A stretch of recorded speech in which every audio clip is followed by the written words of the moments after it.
Pero nakikita rin natin dito na marunong na kayong mag-impok, mga kapiksi. These are blessings, guys. So, financial gains ka na. Tapos, more blessings to come pa. Okay? So, combo ito, guys. At saka, magkakaroon pa ito ng mas magagandang pagbabago. Parang better version ng buhay mo. Better version of your life. Mas maganda, mas matibasay, mas maunlad. Mas. So, i-mind mo to lahat, guys, sa comment section.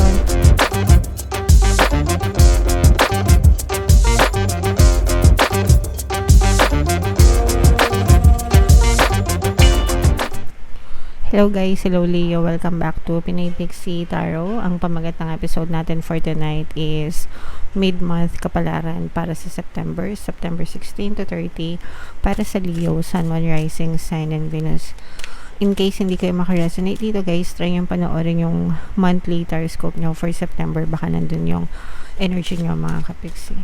So, unahin natin tong deck na to. Tingnan natin yung mga mensahe sa inyo ng inyong mga gabay. We have the underworld energy.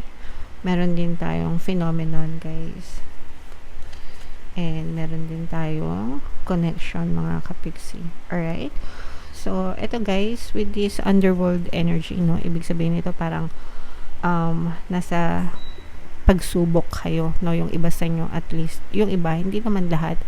Pero 'di ba pag nasa underworld, para kayo nasa ilalim ng lupa or nasa ilalim ng tunnel, nasa loob ng tunnel, ganyan, madilim, hindi niyo nakikita yung liwanag, mga kapixie, and you just follow your instinct, you just follow your intuition, you just have faith na kahit hindi niyo nakikita yung liwanag, tuloy-tuloy lang kayo sa pag-usad, sa pag-andar, and eventually makikita nyo rin yung liwanag sa dilim, yung light at the end of the tunnel. Pero ang importante is you don't give up, hindi kayo susuko, mga kapixie. So if you're experiencing, guys, yung mga challenges, yung mga pagsubok, yung mga feeling nyo wala ng pag-asa, parang wala na kayo nakikitang kaliwanagan sa buhay, mga kapixie, persist anyway, okay? Persist anyway, and eventually malalampasan nyo rin yung mga pagsubok na yan, guys, okay? Alright. And then with this phenomenon energy, mga kapixie, no, parang hayaan nyo lang, no, na mangyari yung mga yan, guys, kasi ito with this underworld energy and phenomenon, itong phenomenon parang mga unavoidable events, no, ibig sabihin hindi natin siya maiiwasan, no, mga unavoidable na events or circumstance sa buhay natin. So wag nating iwasan, but instead we have to face it, di ba? Kailangan nating harapin, no, yung ating mga circumstances, whether it's fearful or negative or whatever, mga kapixie. At the end of the day, again, makakita rin kayo ng liwanag, okay? And then gamitin natin with this connection energy. Pwedeng sinasabi dito na dahil sa pananampalataya mo, pagtibayan mo yung pagkakaroon ng matibay na faith, no, with the source, mga kapixie, with the divine. And kapag matibay yung connection mo sa langit, kapag matibay yung connection mo sa nasa taas, walang hindi ka kakayanin sa buhay, walang hindi ka malalampasan sa buhay, and you will become fearless. Yun kasi yung maganda, guys, no, yung fearless ka, yung pag sinabing fearless, walang kinakatakutan, matapang, kahit ano pa yan, diba, di mo yan kakatakutan, mga kapixie. And kapag fearless ka, guys, no, you can definitely have everything you want in your life that you want, kasi wala kang kinakatakutan. So sugod ka lang ng sugod, kumbaga. And parang, 'di ba? Ganda kaya noon. Alright? So comment down below if naintindihan niyo yung mga messages na yan, and if feeling nyo naka-resonate siya sa inyo, Leo. Tingnan natin yung mga ganap sa inyo, guys, gamit itong deck na to. Shuffle natin to guys. Habang sinashuffle ko to, panoorin nyo muna yung video natin regarding sa ating paano mag-manifest ng abundance video course. Kapiksi, sawa ka na ba sa mga struggles at hirap sa buhay mo? Masipag ka ba at masikap sa buhay ngunit hindi ka pa rin umaasenso? Ilang beses ka na bang nag-attempt magnegosyo at mag-invest pero palagi ka pa rin nalulugi? Sa pagkakataon na ito ay maaaring may subconscious beliefs ka na nagiging balakid sa iyong pag-unlad at pagyaman. Introducing, paano mag-manifest ng abundance video course. Dito ay matututunan mong ma-overcome ang mga balakid mo para tuluyan ka ng umunlad, umasenso, sumagana, maging matagumpay, successful at maswerte sa iyong kabuhayan, pera, trabaho, negosyo sa lapi at kaperahan ng bonggang-bongga. Dali, mag-send na ng email sa pinoypixitaro@gmail.com at simulan na ang iyong pagyaman ngayon. Alright, so sa lahat ng gusto mag-avail ng course guys, meron tayong discount ngayong September. Magbibigay tayo ng 500 pesos na discount until September 30 mga kapiksi, kaya i-avail nyo na yan guys. Sobrang ganda. And meron din tayong bagong course mga kapiksi, paano mawala ang third party at magkaroon ng harmonious na relationship para mawala yung mga kabit na mga jowa nyo guys. 20% discount naman yan until September 30 mga kapiksi, so i-avail nyo na guys. Sobrang ganda. Leo guys, kaya ay na-represent ng Queen of Wands sa ating spread. Meron ditong presence ng water sign, Cancer, Pisces, Scorpio. For some of you, maaaring may water element kayo sa inyong natal chart or you may be dealing with a water sign.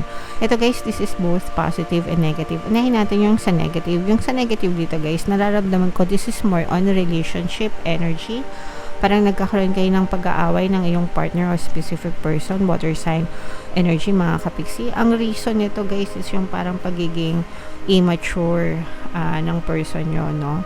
So, pwedeng immature, pwedeng isip bata. For some of you guys, parang baka literal, no? Na talagang they may be younger than you, talagang bata, talagang isip bata, kaya medyo nahihirapan kayo. Very stressful, no? It's causing you a lot of stress. It's giving you a lot of stress and worry, mga kapiksi. And for some of you, parang nahihirapan kayong connect dito sa person na to dahil binlock nila kayo or parang ayaw nilang makipag-usap sa inyo. But eventually guys, this will be fixed. Maayos din ito mga kapiksi, kasi itong person na to, kahit binlock na kayo nito, kapag ito'y nahimasmasan, kasi may himasmasan itong person mo, marirealize niya yung mga pagkakamali niya and siya na mismo yung kusa na magko-contact sa inyo. Sila na yung kusang magre-reach out sa inyo mga kapiksi. So more on love yan. Kaya if ever man na nahihirapan kayong makipag-contact sa kanila guys, hayaan nyo lang, kasi parang nagpapalamig lang din sila. Baka masyadong na-pressure din no, sa relationship nyo, pero sila na mismo yung magko-contact sa inyo. So while waiting, habang nag-aantay kayo guys, pwede nyo pakinggan yung mga relationship subliminals natin, like yung pampakontak, pampasuko, ganyan, para bumait sila. Lalo na kung masyado silang ma-pride, mga kapiksi, pampakonsensya, pampabalisa, whatever guys, basta applicable sa inyo, gamitin for good intentions only. Okay? And then sa pera naman guys, ito nakikita natin na maraming opportunity actually sa pera sa inyo. Itong mga opportunities na to guys, maaari ito magdala ng financial gains, no? Financial gains. So, ibig sabihin ng financial gains, maaring madagdagan yung kita mo, madagdagan yung take home pay mo. Kung ikaw ay nagtatrabaho guys, pwedeng baka meron kang extrang OT, di ba?